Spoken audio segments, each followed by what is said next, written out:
Good morning, everyone. Kris here with Inspired Energy. Joining me this morning, Hartwell. How are you? I'm good, Kris. Good morning, everyone. Awesome. So this morning, the codon ring that we're moving on to is the Ring of Alchemy, which consists of 6, 47, and 64. Can you tell us basically the general idea or the premise behind the Ring of Alchemy? And then I guess we're just doing two gates today, the 6 and the 40. Yeah. Well, the premise, as far as as far as I'm integrating it now, is that it's about what it takes. Or these ones are particularly related to the release of karma and the transformation of the physical vehicle that we live in. So that's kind of their their role as I see it at the moment. Um, 6 is our first one, and 6 is the path to peace. It's the journey from conflict to peace via the way of diplomacy. Sorry, excuse my frog in my throat here. The amino acid is glycine, and here 6 is in the solar plexus, the mesenteric plexus, the lumbar ganglia is where it's located. And what's it So, responsible for? what's that? I said, and what is it responsible for? Well, it is.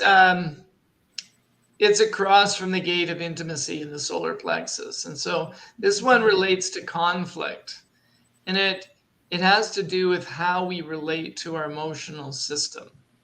Mm-hmm.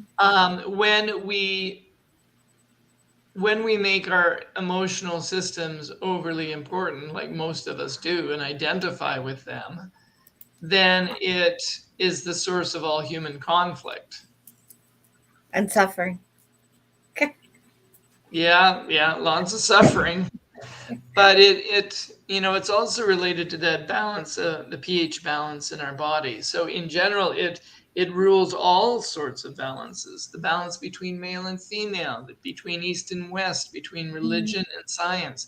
All these things that are polarities at the level of the shadow, they end up as causes of conflict until we rise out of being victims of our own emotional nature. Mm-hmm. Um, and it's interesting because we've seen this I think we've seen this the last couple times. There's this idea that Richard Rudd is proposing, and I mean, I find it controversial, but the idea that the attraction between the sexual attraction that exists between people is mostly an energy that exists at the shadow level, and that if we rise above that, then we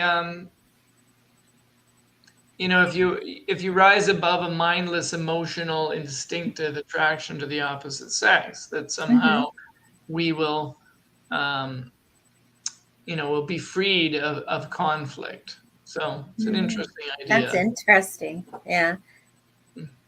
Because that's what drives a lot of emotions too when you think about it, right? The jealousy, the anger, the fear, like, oh, I'm gonna lose that person, and then all Yeah, of these, all this drama is what I want to say comes out of it, which turns into conflict, right? So, yeah. hmm It reminds me of what we learn when we meditate, which is to observe. It's like, oh, I have emotions, but I'm not emotions. I have thoughts, but I'm not my thoughts. And hmm so, but most people don't live in that area. They hmm identify with their emotional experience, and yeah. therefore they're trapped in conflict. Well, because they believe they're their physical body and that they're not spirit, right? So Right.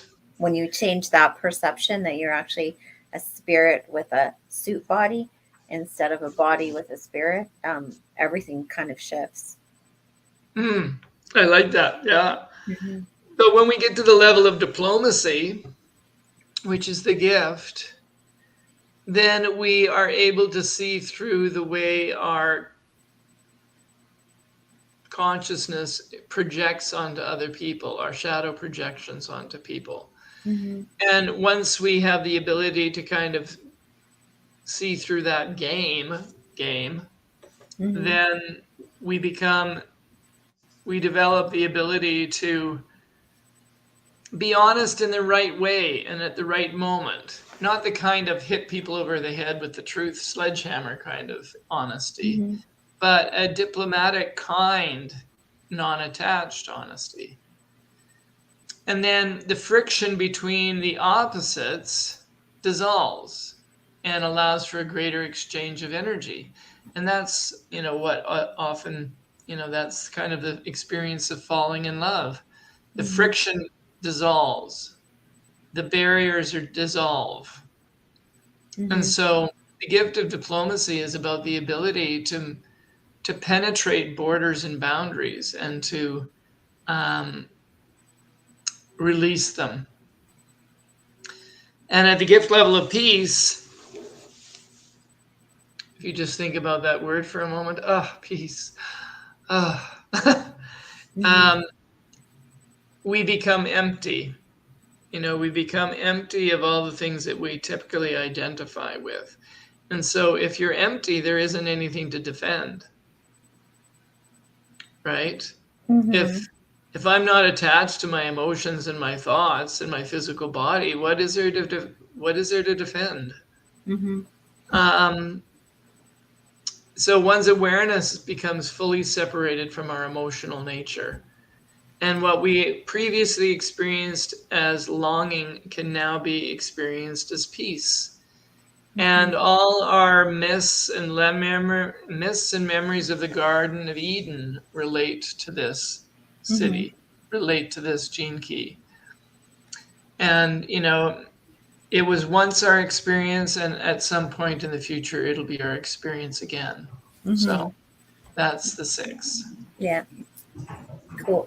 So what about 40? Now we get to dive into a fun one. Did I just say that because I have 4 of them in my chart? Yeah, spoiler alert. Yeah, Kris has lots of these. I have 40 as well. Mm-hmm. The 40 is about the journey from exhaustion to divine will via resolve. Mm-hmm. And it's got to do with the stomach. Mm-hmm. So, at the shadow level with exhaustion, this is where we misuse, and this is where we're unclear or are unsophisticated in the use of our energy. We get confused about the difference between energy and force. Mm-hmm. And, we tend to force our lives in away from our natural direction. Mm-hmm. And when we do that, when we use our will to kind of force ourselves to do something that we think we should do, then it interrupts, all sorts of problems result from that, including stomach problems, digestion issues. Do you want to Got say lots anything? of them. I Uh, got lots of them. Yeah, the stomach has always been an issue for me since I was little. It's my nemesis. That's where all my stress goes, and I feel everything in my stomach. So, mm. mm-hmm. Well, it can also relate to addiction to work and tightness in the body, chronic tension, loneliness, isolation. Mm-hmm. These are the experiences that arise with Gene Key 40. Mm-hmm. Um, and there's a lot of, the will is also used to deny things. It's, um, why do I think of Judas right now? I'm not sure why. But that denial of things that are right in front of your face, like, oh, no, I'm following the right track. I'm on the right track. And you know damn well Mm-hmm. you're not on the right track, but you're using your will to keep going on the track you think is going to be more productive. So there's a lot of denial of feelings in this one as well. Hmm. But it's important to note that every shadow can express in a passive way, and everyone can express in a assertive or yang way. And so somebody who expresses the shadow of the gene key 40 in a weak way or a repressive way will often have very poor boundaries, which seems counterintuitive because it can be, this gate can be so rigid and boundaried, but poor boundaries can be equally a sign of it happening. Mm-hmm. But at the gift level, we become able to say no and to have those good boundaries. And then we know how to maintain and use our energy intelligently. And we find that we have a great deal of energy. We know how to save it, know how to use it.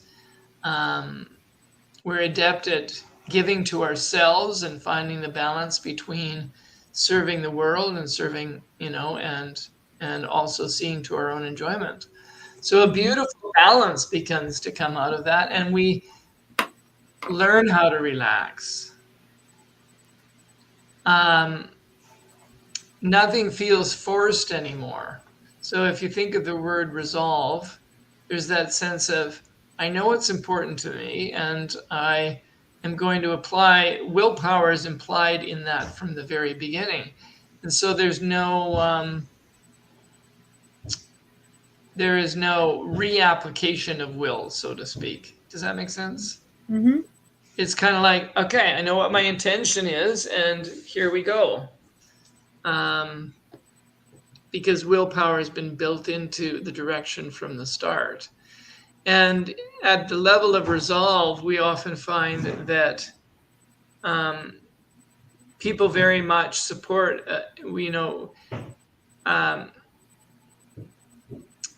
the person at that level of resolve inspires support and help from others. So it's a nice shift from the go it alone sort of lone wolf attitude. Even though the 40 is very good, it does thrive on solitude. Mm-hmm. Its name in human design for this gate is called the Gate of Aloneness. So Yeah. it doesn't have to be alone, but it knows how to balance the aloneness and the social. Mm-hmm. Do you have any thoughts about that you want to share, Kris? Um, for me, it's like I'll get overwhelmed and I will need to be just alone, just lock myself in a room and just be alone and just try to have no thoughts, no nothing, because I'm so influenced by the energies of others. Um, in my body, in my mind, like it doesn't matter. Like I'm like a sponge. Mm-hmm. So for me, um, it's important for me to be alone to just recharge my batteries Yeah. and to Well, also it is find. in human design. It is one of the three gates of privacy. I think they're called. There's three of them share a theme like that. Mm-hmm. It's also Now, at the level of divine, at the Licitic level, it's called divine will. mm-hmm, And these are the people that are so in tune with their will that, they're often the great deniers of God. They deny that there's any separation between humanity and divinity. So they might talk like, I am God. I think some of what is it, the Aleister Crowley crowd is very much into this idea of divine will. mm-hmm. Um,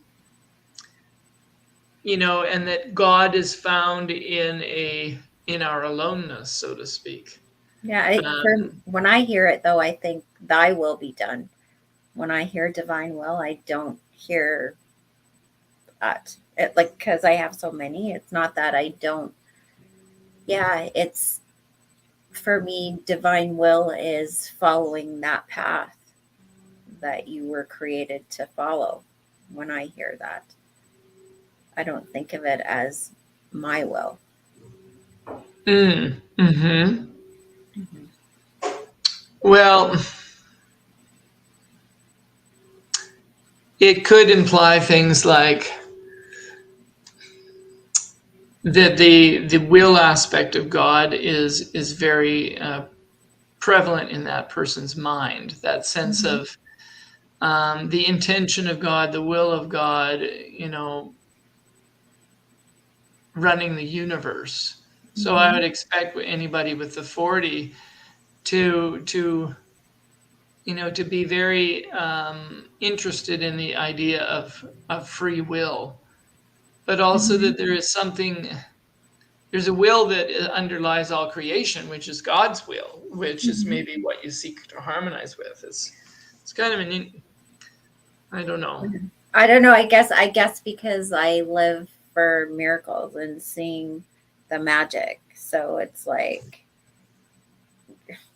yeah, I don't know. I just see it as something different than my will. Yeah, do I want a choice? Like I've gone through all of that, and then there's that whole thing of surrender to what you were created to be, not to force yourself to be something you're not, right? So, Mm, hmm. yeah. So, do you have any last words about these two before we move on to wrapping up for the day? Well, I'm intrigued by the idea of relaxation, that idea of letting go all tension, so that the cells of your body can be transformed by their surrendering into and allowing of the divine. Mm-hmm. So it really brings us back to the idea of frequency. And of course, the Gene Keys is all about frequency, right? There's Mm-hmm. these different 64 bands of frequency, these 64 facets of the world. And each of them has a range of vibratory expressions from the shadow. I mean, we're talking about three basic ones, right? The Mm-hmm. shadow and the lift and the city. But in reality, that's just a construct to help us to talk about them better, because there's many, many more levels than that. Mm-hmm. Um, and the game. One of the ways to talk about the game is, how do you slowly make your life more about love and connection than about fear and distrust. Mm-hmm. Yeah, amazing. So, if anybody wants to dive deeper into their chart or get more information, you can contact us here at Clair-i-tea 78 or 587-596-3333 and book an appointment with Hartwell, and he would love to dive in with you. So, with that, we're going to say so long, goodbye, and have a beautiful day. God bless.